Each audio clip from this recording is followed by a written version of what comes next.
उस दिन न आकाश गरजा, न पृथ्वी कांपी, बस एक निर्जन जंगल था और उस जंगल में एक अकेला मनुष्य खड़ा था, यीशु मसीह। 40 दिन 40 रात बिना भोजन, बिना सहारे, एक मनुष्य अपने ही भीतर के युद्ध में। और जब शरीर सबसे कमजोर हुआ, तभी अंधकार ने कदम रखा। वो शोर के साथ नहीं आया, न तलवार लेकर, न किसी राक्षसी रूप में। वो आया एक आवाज बनकर। शैतान बोला, यदि तू परमेश्वर का पुत्र है। यही वो क्षण था जहां युद्ध शुरू हुआ। और उसी शांत जंगल में बिना किसी गवाह के इतिहास का सबसे बड़ा युद्ध लड़ा गया, क्योंकि ये केवल शुरुआत थी। यीशु और शैतान का ये सामना पूरी मानवता की कहानी बदलने वाला था। यीशु और शैतान, इतिहास का सबसे बड़ा युद्ध। अगर आपको ऐसी ही सच्ची और शक्तिशाली बाइबल कहानियां पसंद हैं, तो वीडियो को लाइक, कमेंट, शेयर करें और ऐसी ही और कहानियां हम मिलकर लाते रहें।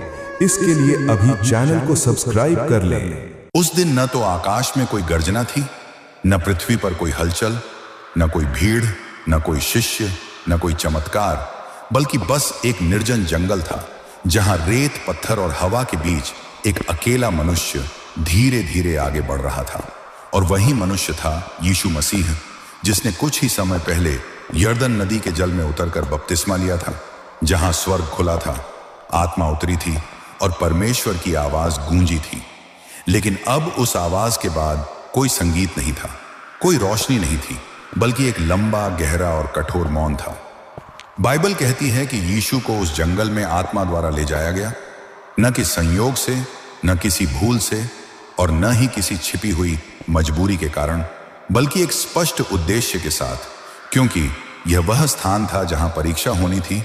और यह परीक्षा किसी मनुष्य की ओर से नहीं थी, बल्कि उस सत्ता की ओर से थी जो आरंभ से ही विरोध करती आई है। यीशु उस जंगल में 40 दिन और 40 रात रहे, और यह संख्या केवल समय की नहीं थी, बल्कि प्रतीक्षा, धैर्य और पूर्ण समर्पण की गहराई को दर्शाती थी, क्योंकि यह वही अवधि थी जिसमें मूसा ने पर्वत पर परमेश्वर से बात की थी, और वही अवधि थी जिसमें इज़राइल ने जंगल में भटकते हुए अपनी आत्मा को पहचाना था, और अब वही अवधि थी जिसमें यीशु बिना किसी सहायता, बिना किसी मानवीय सहारे, बिना किसी भोजन के अपनी मानवता को पूरी तरह परमेश्वर के वचन के अधीन